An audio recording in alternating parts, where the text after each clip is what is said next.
विजय माल्या को ये लगा कि अल्कोहल के बिजनेस में भी वो ये चीज कर चुके। पहले 3-4 साल जब वो चेयरमैन बने थे ब्लंडर्स ही किए थे।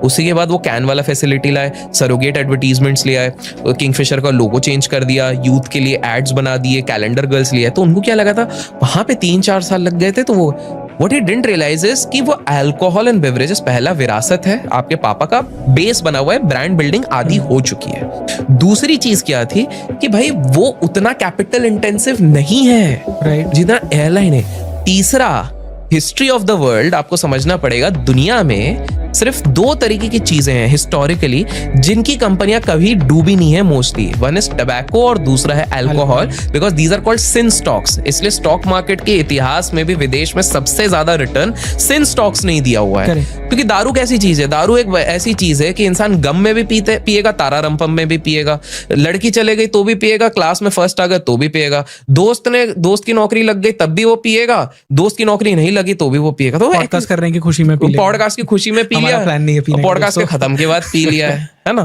तो अरे पानी है भाई, पानी है।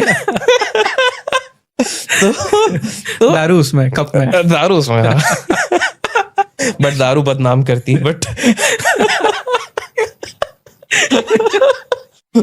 आप ये चीज समझिए कि उन्होंने ये चीज समझनी थी कि airlines historically, Warren Buffett sir खुद कहते हैं कि दुनिया का सबसे बेकार इन्वेस्टमेंट होता है किसी एयरलाइन कंपनी में निवेश करना, ऐसा वॉरेन बफेट सर कहते हैं। तो कुछ तो सोच समझ के बोले होंगे, वो व्यक्ति यार 90+ के हो गए, इतने साल, 16 साल की उम्र से इन्वेस्टमेंट कर रहे हैं।